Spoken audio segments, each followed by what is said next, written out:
Hello, नमस्ते, good morning. आज मैं आपको ऐसी शख्सियत से मिलवाता हूँ जो इंजीनियरिंग के एक नए रूप ले जा रहे हैं। सिविल इंजीनियर हैं हमारे, इनका नाम है शिवान शुक्ला। ये रहने वाले नागपुर के हैं। बताइए शिवान जी। नमस्कार, मेरा नाम शिवान शुक्ला है। मैं शिवनी साइड का कंस्ट्रक्शन इंचार्ज हूँ। ये हमारे और सिविल के बारे में और कुछ बताइए, इंपॉर्टेंट चीज़ आज का काम के बारे में बताइए। आज काम बहुत इंपॉर्टेंट हो रहा है। आज हमारा स्लैब कास्टिंग है, वो आप पीछे देख ही पा रहे होंगे। स्लैब चल रहा है, तो आप पीछे दिख रहा होगा। स्लैब अभी हमारे वर्कर्स उसमें काम कर ही रहे हैं। अच्छा शिवान जी, ये बताइए स्लैब में इम्पोर्टेंट चीज़ क्या होती है? क्या क्या डिज़ाइन? हाँ, स्लैब का डिज़ाइन, उसमें इम्पोर्टेंट चीज़ क्या होता है? होता है उसमें डिज़ाइन। ये डिज़ाइन में हम कैलकुलेट कंसिडर करते हैं उसका कितना वो लोड कंसिडर करेगा। उस हिसाब से हम उसका grade of concrete, grade of steel, quantity of steel, ये हम उसके हिसाब से निकालते हैं। अगर आपकी डिज़ाइन में गलती है तो आपका स्लैब फेल होना कंसिडर किया जाएगा। उसमें स्टील का भी कुछ इंपॉर्टेंट रोल होता है क्या? स्टील आपका टेंसाइल लोड के लिए होता है और कंप्रेसिव लोड के लिए आपका होता है कंक्रीट। अच्छा, स्टील का गैप भी मेंटेन करना जरूरी है क्या? वो बहुत ज़रूरी है। अगर स्टील का गैप रिक्वायर साइज से कम नहीं होना चाहिए। अच्छा, 150 कंसिडर किया जाता है मिनिमम। और 150 mm? मिनिमम साइज आप कंसिडर नहीं कर सकते, वो रिक्वायरमेंट के हिसाब से। लेकिन मिनिमम आपका 100 से नीचे नहीं होना चाहिए। और 100 mm ना? 100 mm और 300 से ज़्यादा कभी स्लैब में कंसिडर नहीं किया। और वो भी 0.45 टाइम्स ऑफ डी आपकी डेप्थ।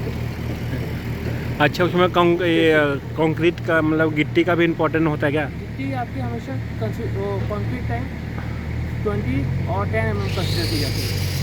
इससे छोटी यूज़ कर सकते हैं, लेकिन वो बहुत फाइन हो जाएगी। तो इससे छोटी अपन कंसिडर नहीं करते। और बड़ी वाली वो ज़्यादा हैवी कंस्ट्रक्शन में यूज़ किया जाता है।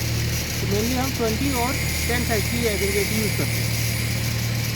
और कुछ इम्पोर्टेंट? और हमारा इसमें सैंड कंसिडर किया जाता है, सैंड सीमेंट रेशो। अच्छा, ये जो इलेक्ट्रिकल के जो इक्विपमेंट या सामान लगते हैं वो स्लैब के टाइम पे लगना चाहिए कि स्लैब के बाद में?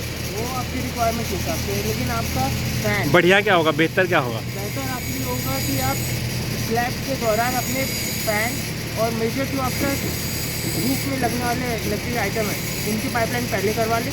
और आपको प्लास्टरिंग से पहले अपना बाकी का बचा हुआ, जैसे ही आपका स्लैब खुले, स्लैब की सेक्शन खुले, तुरंत आप अपना पाइपलाइन करा लो जितनी वायरिंग है। क्योंकि उसके बाद आपका जब प्लास्टरिंग होगा हाँ, तो उससे पहले आपका हो जाना चाहिए। प्लास्टरिंग में नहीं तो प्रॉब्लम। जैसे स्लैब यानी लेंटर लगने के बाद क्यूरिंग का क्या है? क्यूरिंग तरी जिसको बोलते हैं हिंदी में। कम से कम मिनिमम 7 दिन, जिसमें हमारा 70% डिस्टेंस पाया जाता है।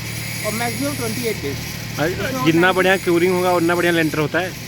वो आपकी स्ट्रेंथ बहुत बढ़ाता है। अच्छा, जितनी ज़्यादा क्यूरिंग उतनी ज़्यादा स्ट्रेंथ।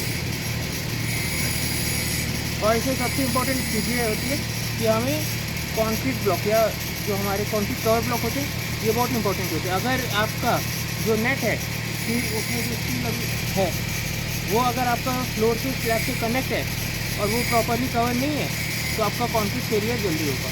आपका स्लैब 100 की जगह जो अच्छा, नॉर्मल भाषा में बताना चाहिए। नॉर्मल भाषा में बताइए कि मतलब उसको जो लेंटर लगने टाइम क्या क्या इंपॉर्टेंट बात रखनी चाहिए, जैसे गांव वालों के लिए। इंपॉर्टेंट कंसिडरेशन आप बस 5 चीज़ें: grade of concrete, grade of steel, उसकी स्पेसिंग, और हमारा ये इसको थोड़ा नॉर्मल भाषा में बताइए यार। स्पेसिंग मतलब हमारे जो बार टू बार का एक स्पेसिंग होती है वो हमारा कम हो ठीक है, लेकिन ज़्यादा कम ना हो ना ज़्यादा हो।